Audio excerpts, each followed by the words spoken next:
Hello friends, welcome back to Savitri ಹಳ್ಳಿ ಸೊಗಡು YouTube channel. ನಾನು ಇನ್ಮೇಲಿಂದ ಡೈಲಿ ವ್ಲಾಗನ್ನು ಅಪ್ಲೋಡ್ ಮಾಡಬೇಕು ಅಂದ್ಕೊಂಡಿದ್ದೀನಿ.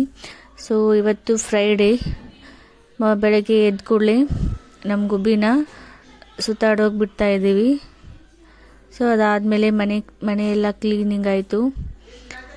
ಆಮೇಲೆ ಇವತ್ತು ಟಿಫಿನ್ಗೆ ನಾವು ರವೆ ಪಡ್ಡನ್ನು ಮಾಡಿದ್ವಿ.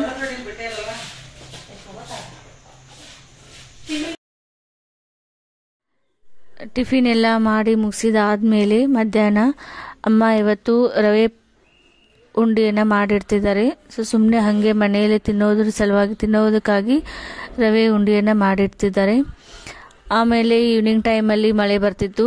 ಸೊ ಏನಾದರೂ ಸ್ನ್ಯಾಕ್ಸ್ ತಿನ್ನಬೇಕು, ಸ್ವಲ್ಪ ಖಾರಾಗಿ ಸ್ಪೈಸಿಯಾಗಿ ತಿನ್ಬೇಕು ಅನ್ನಿಸ್ತಿತ್ತು. ಸೊ ಅದರ ಸಲುವಾಗಿ ನಮ್ಮ ಹೊಲದಲ್ಲಿರುವಂಥ ಎಳೆ ಗೊಂಜಾ ತೆನೆಯನ್ನು ತೊಗೊಂಡು ಬಂದು ಅವನ್ನ ಕಾಳುಗಳನ್ನು ಉಳಿಸಿ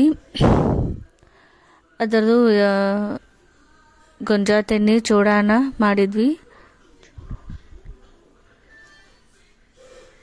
ಗೊಂಜಾ ತೆನೆ ಚೂಡ ಹೇಗೆ ಮಾಡೋದು ಅನ್ನೋಂಥ ರೆಸಿಪಿಯನ್ನು ನಾನಿಲ್ಲಿ ಅಪ್ಲೋಡ್ ಮಾಡಿದ್ದೀನಿ.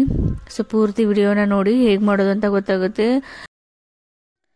ಆ್ಯಂಡ್ ಈ ಒಂದು ರೆಸಿಪಿದು ಸೀಕ್ರೆಟ್ ಟಿಪ್ ಏನು ಅಂತಂದರೆ, ಸ್ವಲ್ಪ ಜಾಸ್ತಿ ಆನಿಯನನ್ನು ಹಾಕಿ ಮಾಡಬೇಕು. ಸ್ವಲ್ಪ ಜಾಸ್ತಿ ಈರುಳ್ಳಿಯನ್ನು ಹಾಕಿ ಈ ಒಂದು ಚೂಡವನ್ನು ಮಾಡಿದರೆ ತುಂಬ ಚೆನ್ನಾಗಿ ಟೇಸ್ಟ್ ಬರುತ್ತೆ.